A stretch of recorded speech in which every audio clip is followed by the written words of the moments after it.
A very good morning, children. Welcome to the psychology classroom. I hope you all are fine and everybody is fine at home. Children, take care of your health. It's very important. Health should be your first priority. So just not only take care of your health but also your family member. So because that is also your responsibility. So completely but it just doesn't mean that you doesn't take care of your studies. Studies are equally important, so maintain your routine and do your work, do your hard work, maintain your study habits in a routine manner, in a regular basis. So I just hope you will follow my instructions and you will understand the things very properly. Children, when we are reading about the psychology, so in this term, we are discussing the chapter 4 psychological disorder. So many things we have discussed over here. Okay. I hope you are able to see it. So we will move forward. हम लोग आगे बढ़ेंगे. ठीक है, आगे की चीजों को डिस्कस करेंगे. हम लोग ने we have discuss about what is abnormality, what is abnormal behaviour. This we have discuss. We have discussed the different approaches to the abnormal behavior. We have discussed about the historical background also. So up to this we have discussed. Now moving forward, after the historical background, what we have to discuss. इसके बाद हमें क्या पढ़ना है? तो historical background के बाद हमें पढ़ना है classification also we have discussed. So now we have to discuss about different kind of disorder, the major classification. So in that major classification of disorder, the first disorder which will come is anxiety disorder. सबसे पहला disorder जो हमें पढ़ना है वो है anxiety disorder. Here the word came anxiety. What do you understand by this one? Anxiety, ये क्या है? Anxiety disorder हमें पढ़ना है और इसमें ये word है anxiety. तो anxiety क्या है? कैसे आप डिफाइन करेंगे anxiety? I think this is a very common word and you have come across with these word so many time. कई बार बच्चे बोलते हैं कि मुझे एंजाइटी हो रही है. Examination anxiety is very common among you all. तो एग्जामिनेशन एंजाइटी क्या होता है? Examination anxiety, examination anxiety, anxiety is something also a kind of which is something accompanied by so many feelings. बहुत सारे फीलिंग्स इसमें आते हैं. जब हम एंजाइटी की बात करते हैं तो बहुत सारी फीलिंग्स की बात होती है. एंजाइटी में बहुत सारी चीजें आती हैं. क्या क्या चीजें आ जाती हैं एंजाइटी में? एंजाइटी में हमें एक इरेशनल फियर होता है. ठीक है, इरेशनल फियर भी होता है एंजाइटी. टेंशन होता है, वरीनेस होता है. तो ये सारी फीलिंग्स को मिलके एंजाइटी बना है. ठीक है, तो we call it anxiety disorder. तो डिसऑर्डर में सी नॉर्मल एंजाइटी और you can say that basic anxiety तो हम सभी में होती. See children, it's very important for you all to understand this concept that anything which is on the normal level and the optimal level, it will be good and beneficial for you, but when something goes beyond it, it definitely affect you. Means कहने का मतलब है कि कोई भी चीज normal एक optimal level पे होती है तब तो वो आपके बॉडी, आपके माइंड को अफेक्ट नहीं करती. पर जब कोई चीज एक्सीड करती है तो या लो भी होती है. आप देखते हो कोई भी, take example of any of the disease. ठीक है, बीपी होता है, शुगर होता है, ऑप्टिमल लेवल पे होता है तो आपको इफेक्ट नहीं करता. बट हाई लेवल और लो लेवल दोनों ही कंडीशन में बॉडी इफेक्ट होती है. तो similar is the case with the disorders also. जैसे एंजाइटी जो है, बेसिक एंजाइटी हम सभी में है, पर यही एंजाइटी बहुत ज्यादा बढ़ जाए और इसके साथ साथ और भी चीजें पर्सन को अफेक्ट करने लग जाए तो it come into the disorder. जब हम लोग इरेशनल चीजों की बात करने लगते हैं, thing which is not present, illogical, तो फिर डिसऑर्डर की बात होने लगती है। तो ये भी एक तरह का डिसऑर्डर है। बेसिकली एंजाइटी डिसऑर्डर जो होता है ये न्यूरोटिक होता है, ये साइकोटिक नहीं होता। The two word you will come across in disorder, one is neurotic and another is psychotic. Psychotic disorders जो होते हैं वो सीवियर होते हैं, they are somewhere severe, but जो neurotic disorder होते हैं वो इतने सीवियर नहीं होते हैं। Psychotic जो होते हैं सीवियर होते हैं, neurotic are less severe. Then it is about neurotic and psychotic. तो एंजाइटी डिसऑर्डर जो होता है ये लेस सीवियर है और माइल्ड है। तो ये हो सकता है हम लोग में भी किसी को भी हो सकते हैं, ऐसा नहीं है। And it can be cured very easily, बहुत जल्दी इनका क्योर्ड हो जाता है। बट साइकोटिक डिसऑर्डर जो होते हैं it will take the time, इनमें टाइम लगता है इनको क्योर करने में। ठीक है, you please note down your topic in your notebook कि हम लोग आज एंजाइटी डिसऑर्डर के बारे में पढ़ेंगे। ठीक है, आगे बढ़ते हैं। एंजाइटी डिसऑर्डर एक न्यूरोटिक डिसऑर्डर है। इसमें क्या क्या चीजें आती हैं?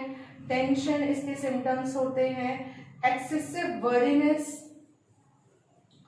एक्सेसिव वरी, ठीक है, टेंशन, एक्सेसिव वरी, पैल्पिटेशंस, घबराहट होती है। ठीक है, बहुत सारे, देखो सो many kind of physical psychological symptoms arise.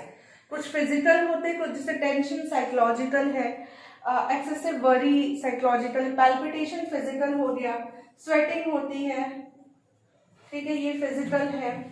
Frequent urination, बार बार आप यूरिन के लिए जाते हैं, फ्रीक्वेंट यूरिनेशन, ठीक है, स्वेटिंग होती है, पैल्पिटेशन होता है, ब्रीथिंग लॉस होता है, सांस लेने में भी प्रॉब्लम होती है, ब्रीथिंग लॉस होता है, हार्ट बीट इंक्रीज हो जाती है, increase in heartbeat, increase इन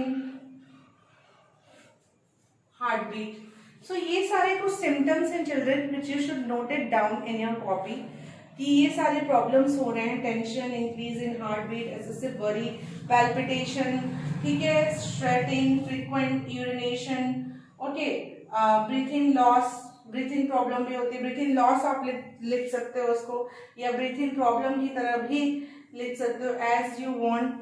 ठीक है, दोनों चीजें हैं, both the conditions, both the options are there with you. तो ये सारी चीजें पर्सन को हो रही हैं। ठीक है, तो ये सारे सिम्टम्स होते हैं, एंजाइटी डिसऑर्डर होते हैं। तो आपको इसमें एंजाइटी डिसऑर्डर की मीनिंग बतानी है, एंजाइटी क्या होता है ये बतानी है, और फिर सिम्टम्स बताने हैं। I hope you all have noted it down. आप सभी ने इसको नोट डाउन कर लिया होगा। Now you have to tell about the types. इसके भी कैटेगराइजेशन है, टाइप्स हैं, तो आपको इनको टाइप्स बताने होंगे इनके। तो क्या क्या है, जिसमें सबसे पहले the first one came is the GAD, इसके बाद है पैनिक, देन है phobia, then panic disorder, okay, phobia. GAD full form is generalised anxiety disorder, generalised anxiety disorder. ये मैं कैटेगराइजेशन आपको बता रही हूँ। Panic disorder, phobia, then OCD।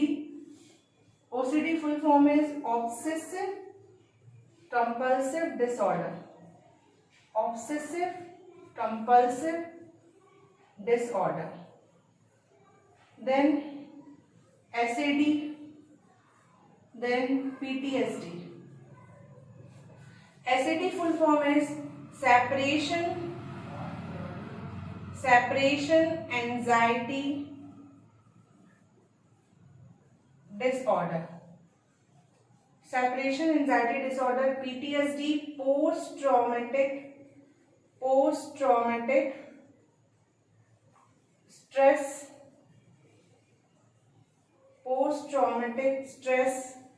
disorder. Please note down this in your copy, in your notebook, children. These are the classification of the anxiety disorder. ये सारे classification हैं anxiety disorder के, इसे नोट डाउन कर लीजिए। GAD, panic, phobia, OCD, SAD, PTSD.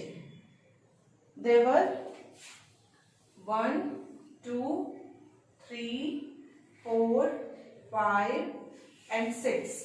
Total 6 categorization were there of the anxiety disorder.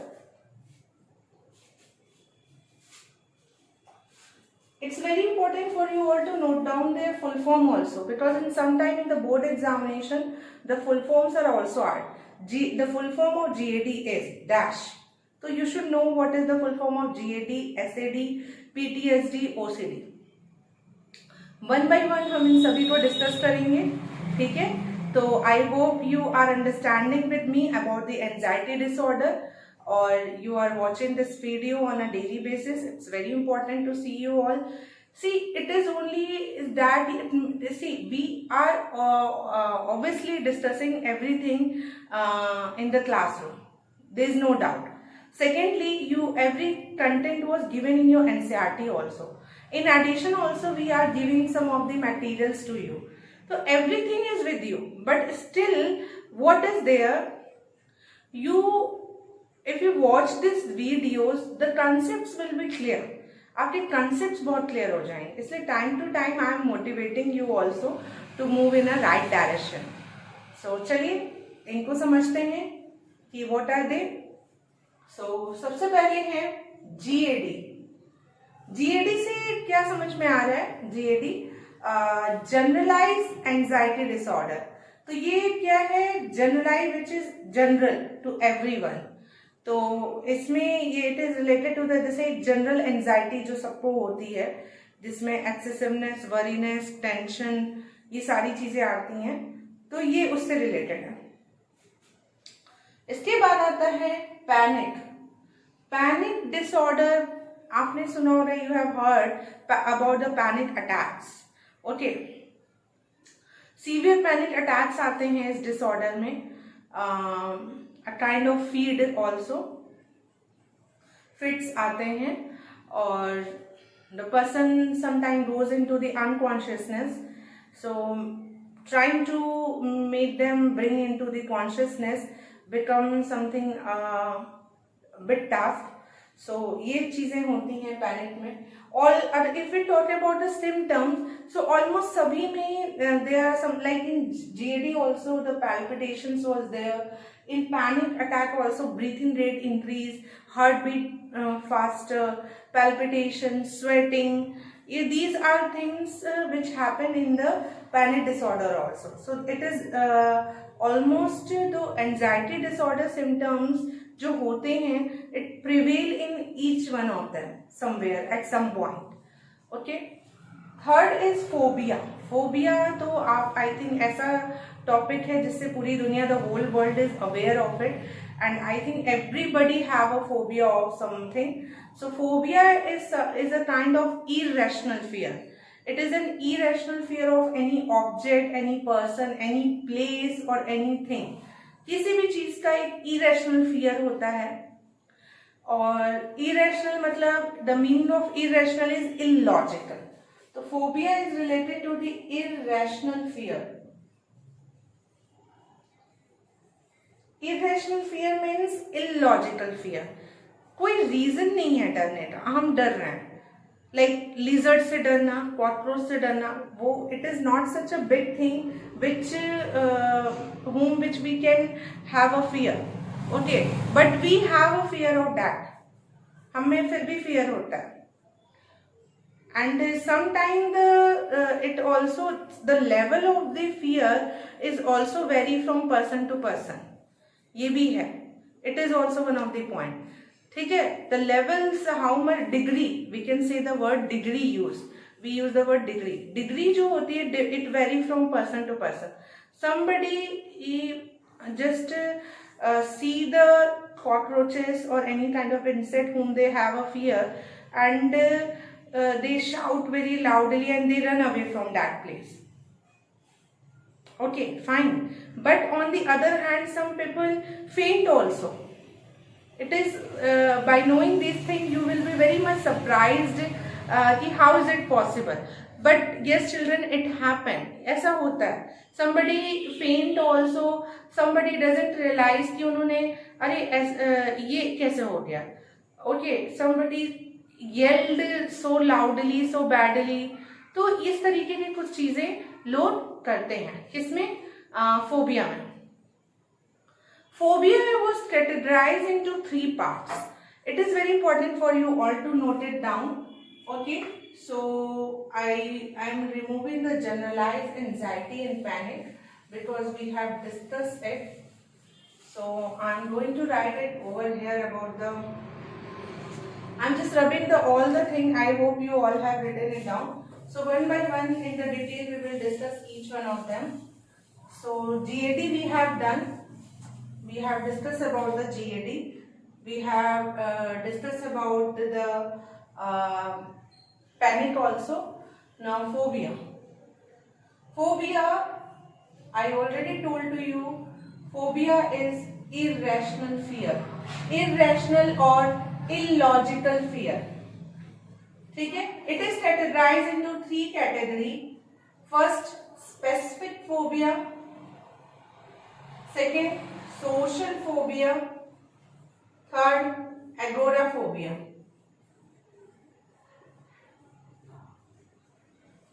Specific phobia, social phobia, agoraphobia. It was categorized into 3 parts. Please note down this in your copy, children. That phobia is categorized into 3 categories: specific, social and agora.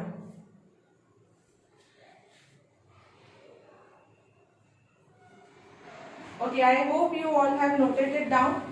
So specific phobia means, here the word is written over specific, means किसी specific चीजों का phobia होता है, specific thing, specific object, specific place. तो उसी particular things का अगर phobia हो रहा है तो उसे हम specific phobia कहेंगे. Social phobia is a phobia of people. Social word is attached over here, so it means it is related to the people. लोगों से रिलेटेड है, सोशल. ठीक है, social phobia. Agoraphobia is a fear of going into unfamiliar situation. Unfamiliar situation means a situation which a person is not familiar of. ऐसा situation जिससे person की familiar नहीं है, वो सिचुएशन को कहते हैं एगोराफोबिया. ये क्या है? फियर ऑफ अनफेमिलियर प्लेस भी आप कह सकते हैं, या अनफेमिलियर सिचुएशन जिससे person, place or situation. Unfamiliar, fear of unfamiliar place or situation. ये तो लोगों का fear है, people. और ये specific things, objects, okay, specific things का fear होता है.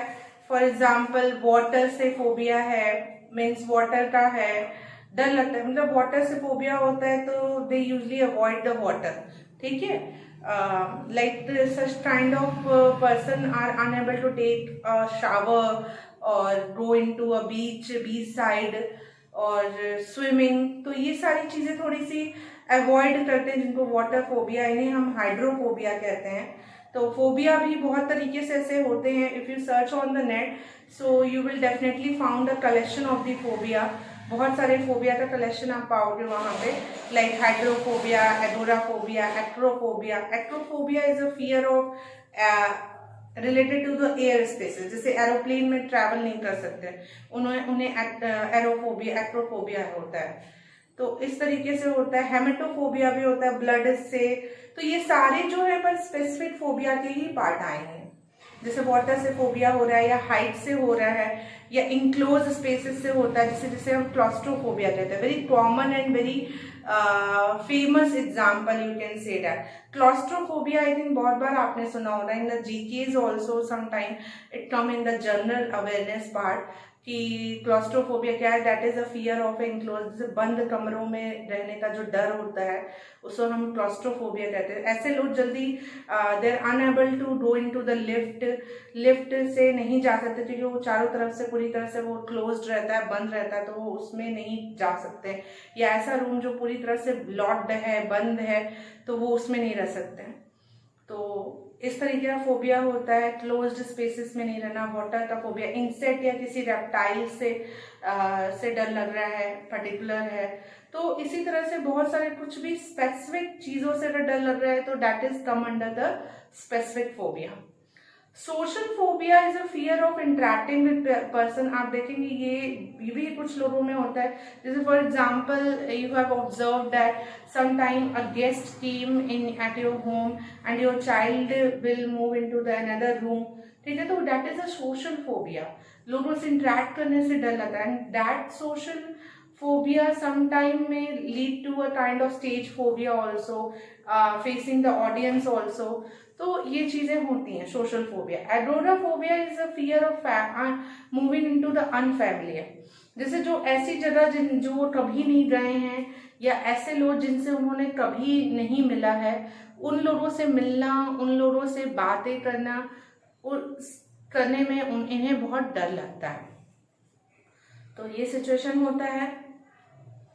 So I just hope you are understanding with me and properly each and everything आप सब समझ रहे हैं about the GAD, about the panic, about the phobia।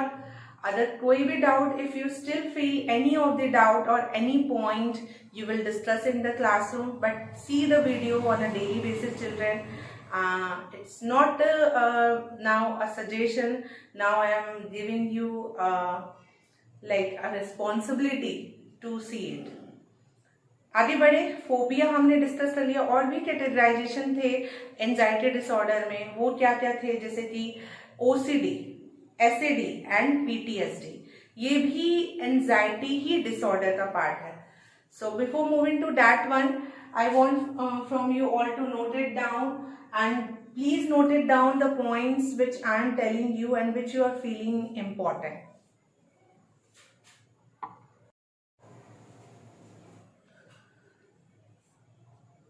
I hope जो भी इम्पोर्टेंट पॉइंट्स हैं आप उसको नोट डाउन कर रहे होगे, या जो भी चीजें मैं बता रही हूँ, जैसे मैंने कुछ टर्म्स यूज किए, आई am rubbing it with the hope कि आपने इसको नोट डाउन कर लिया होगा।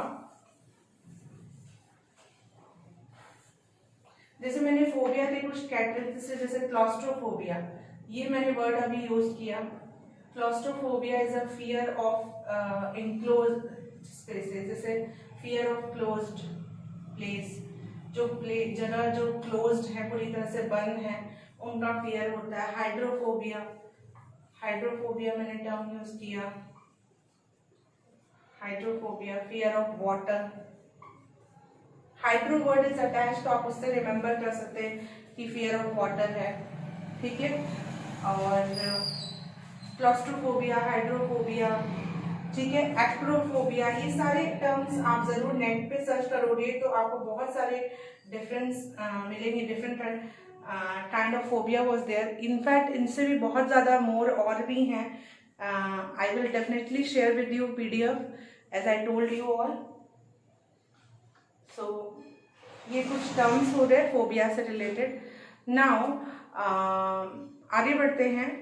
इसके अलावा अब हमारे पास 3 कैटेगराइजेशन थे जिनको हमें समझना है। If you want to note it down, please note it down these points. Claustrophobia, hydrophobia, acrophobia, ये सारे आपके स्पेसिफिक फोबिया के ही पार्ट में आएंगे। आई होप आपने इसे नोट डाउन कर लिया होगा। So I am rubbing it with the hope कि आगे हम लोग डिस्कशन करें, एंजाइटी डिसऑर्डर की और भी कैटेगराइजेशन है उनके बारे में डिस्कस करें।